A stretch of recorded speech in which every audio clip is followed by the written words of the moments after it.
buhay ko. 54 na po ako. Thank you, Lord. Happy birthday! At nagpapasalamat ako dahil hindi ba ko naranasan ang mga karamdaman ba sa buhay. Salamat po sa malaking biyaya na po yan na hindi ka makakaranas ng mga sakit-sakit sa although ulo lang ganyan, pero madali namang mawawala sakit sa ulo. Ganun din po, sa pag-iingat nito dito sa bansang Hong Kong na pinagtatrabuhan ko sa aking mga amo na pinagpala din po. Kaya maraming salamat, Lord, sa lahat ng mga blessings na pinagkaloob po sa akin. Salamat po, to God be the glory. Ma'am, binabalik ko lang po ako may salamat sa Diyos dahil sa isang taon na naman po pinagpalang buhay ay 53 na po. Kaya happy birthday! Kaya marami pong salamat sa ating dakilang Yahweh Shaddai. At nagpapasalamat din po ako dahil naayos po yung visa ko. Hindi ko alam na magkakaroon ng problema pagka nagbakasyon ng matagal, 4 na buwan. So, question ako sa immigration at dinala ako sa immigration department. Talagang hindi nakakatakot kasi napaka-strict nila. Pero hindi po ako at binigyan ako ng Panginoon ng kamungan, katalimuhan ang makasabit sa kanila dahil talagang hindi ako nanginginig at tumingin ako sa kanilang mga mata. Dahil wala naman akong kasalanan ginawa. So alam kong wala akong ginawang masama. So nung in-interview ko lahat, mga basic lang naman yung tanong. Pero salamat sa Diyos nakasagot ako. And then yung waiting process, ang nakaka-nervyos kasi maghihintay ka almost 2 hours ata ako doon. But then nagbukas ako ng cellphone ko at may tumambad sa akin isang simple lang na verses. Ito yung Luke 1:37. Sabi niya is, for nothing will be impossible to God. Amen. Yung verses pero gumihawa yung pakiramdam ko. Yung talagang sabi ko, Lord, malalagpasan ko to. Kaya marami kong salamat sa biyaya ng Diyos sa buhay ko for almost sa mga biyaya pinaggalog niya sa akin, sa aking anak, sa aking magulang. Kaya maraming salamat. To God be the glory. Amen. We close her every prayer. Prayerful. So next, sino ba ang Sister Rose? Amen. Amen. Ito na napakabuti ng ating Diyos na buhay.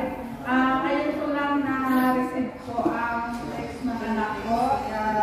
Isa rin po sa hiling ko noon na sabi ni brother nung anniversary natin, yung red packet na maglagay po tayo ng ating handog doon at saka one-off US na from hiling natin kay Lord. Isa ang hiniling ko tungkol sa anak ko na samahan sa kanyang pag-aaral. Thank you, Lord. Nakakuha sa ngayon second grading ng high honors. No, first grading is with honors class. Thank you, Lord, sa kabayang pagmubay po niya sa aking anak at sa lahat ng help po ng aking mga mahal sa buhay. Amen. Praise the Lord. Praise the Lord. Basic of faith. So ngayon, kay Sister Marisa. Amin po.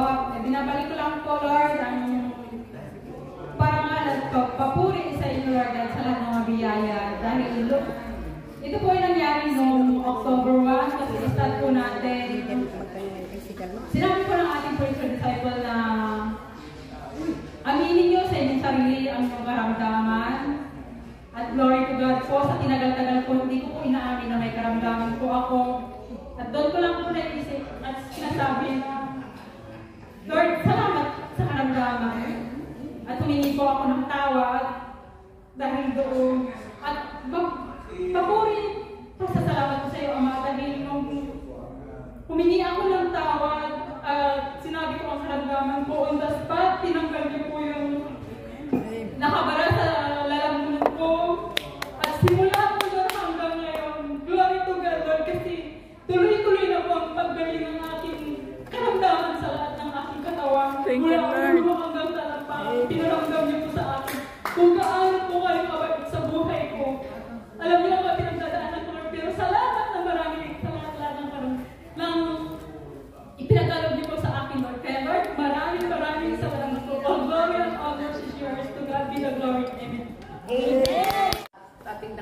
Yahweh Al Shaddai, sa ating punong likod, Brother Mike Bilarde at sa buong pamilya. Nais ko lang pong ibalik ang papurit pasasalamat sa ating dakilang Yahweh Al Shaddai. Last October po sa aking isang kapatid na 17 years po nagtrabaho sa Dubai, and then nag-for good po siya last July. Na-diagnose po siya ng lung cancer 3 years ago. And then, pag-uwi po niya ng Pilipinas, 2 times na po siya na-confine sa ospital. And then, last October po yung pangalawa, nawalan po siya ng malay. At dinala po siya ng kanyang asawa sa ospital. Papuri sa Panginoon dahil 3 days po siyang walang malay. So kami po ay nag-alala, kami buong pamilya sa kanyang kalagayan. Payat na po siya. And then ako po humingi ng tulong panalangin sa ating ilang kapatiran, sa ilang sa ilang preachers na ating sa Pilipinas. At glory to God, after 3 days nga po, nagising na po siya, nagkamalay na po siya. At 1 week po siyang na-stay sa ospital. At sabi nga po ni Brother Rico, yung ipakita ko po sa kanya yung picture, parang walang nangyari po sa kanya. Kasi po, 4 po ang nakita bukol sa kanyang ulo. Ngayon po ang sanhi ng kanyang pagkawala ng malay. Papuri po sa Panginoon dahil ang ginamit kong doktor ay isa pong mananampalataya. Ipinanalangin po siya bago po siya undergo sa treatment. Yun po ang patotoo ng aking kapatid. Sabi niya, Ate Mabel, alam mo ba bago i-undergo sa treatment, is-prenay over ako ng doktor. Yun ang sabi ng doktor sa akin. Sabi ko, kapatid, wala naman ako ibang hiniling na panalangin sa Panginoon, kundi ang gamitin ang doktor na naghahawak sa iyo, bigyan siya ng karunungan at katalinuhan upang mabigyan ng lunas kung ano man ang sanhi ng iyong karamdaman.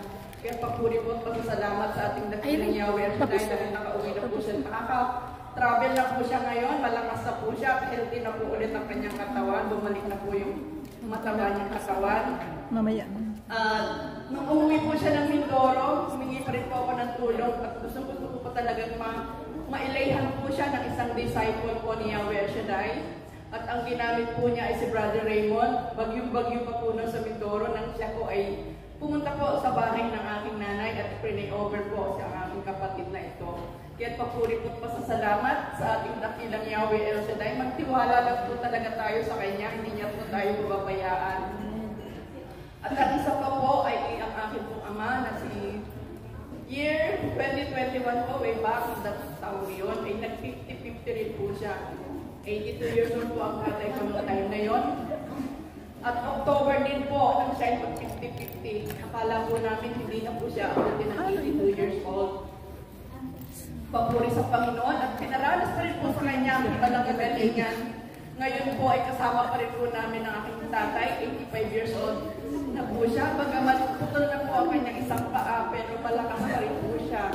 Kaya Lord Yahweh Shaddai, maraming salamat po sa inyo. Isa pa po ay ang aking anak na panganay po at tunay na napakabutit po ni Yahweh Shaddai. Bigyan siya ng karunungan, katalinuhan. At nakapagpatapos po ako sa isa kong anak sa La Salle School, sa Lipa. Siya po ay scholar.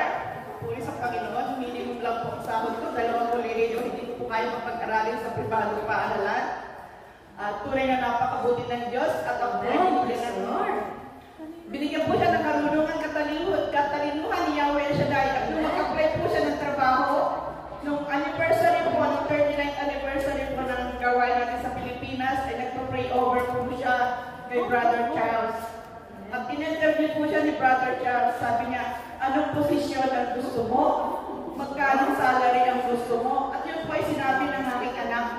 Papuri sa Panginoon, research analyst po ang posisyon na hiniling po ng aking anak. At yun po ang kanyang posisyon sa trabaho ngayon.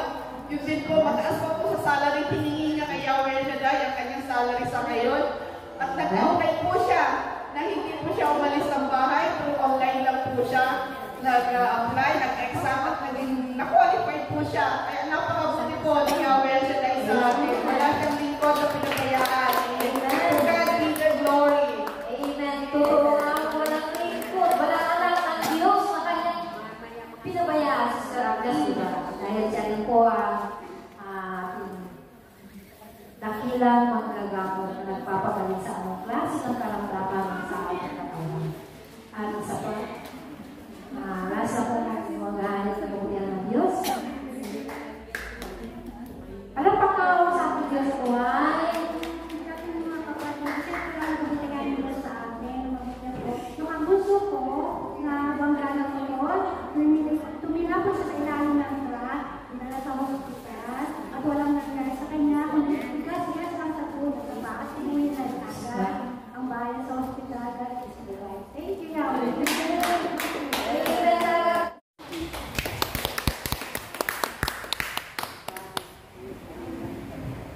Praise the Lord. Glory to God. Glory to Christ Jesus. Nais ko lang po ibalik ang mataas na pupuli sa ating Diyos ng buwan. Last Sunday po, birthday ko ng Papa. Kinabukasan po Lunes ng madaling araw, inatake ko sa puso. Salamat sa Diyos kasi dinala ko siya sa ospital na malapit sa amin. Sabi ko sa kanya, within 24 hours po talaga, kailangan siyang madala sa malaking ospital. Kasi wala daw pong mga kagamitan sa ospital na malapit sa amin. Nakaparating po siya sa malaking ospital na hindi po siya nagsasalita. Tahimik lang po siya. Naninikip po kasi yung dibdib niya. Talagang inaatake po siya. Sabi nga po ng doktor, pinagalitan nga po sila kasi sabi, dapat po habang sinusunod daw po yung papa ko, may naka-assist daw po kasi. Kasi anytime po, pwede po siyang madalon na arrival.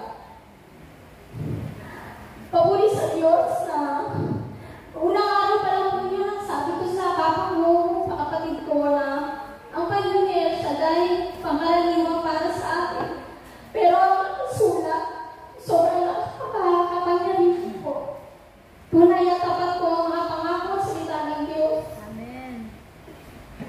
Nakita po ng kapatid ko ang himalang ginawa ng Lord sa aking papa kasi sabi ko sa kanya, dasalin mo ang Salmo 91 kasi ang papa ko nga hindi po siya makapagsalita, hindi pa po siya makagalaw.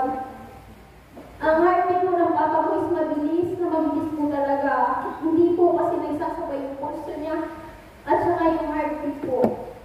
Habang dinadasal po yun ang kapatid ko, sabi niya sa akin na habang dinadasal ko yung Salmo, yung heartbeat po ng papa ko naging normal. Amen. Ang sabi po ng doktor, 5 weeks po ang gagawin ng papa ko. Pero salamat sa himala ng Diyos, 2 days lang po, nakakapagsalita ng papa ko. Nakaupo na po siya. Kaya napakalaking pasasalamat po sa Diyos na buhay, sa panibagong buhay na ipinagkaloob niya po sa papa ko. Amen. Thank you, Lord. Praise the Lord. Miracles are forever, sister. Kahit hindi man natin sila kasama,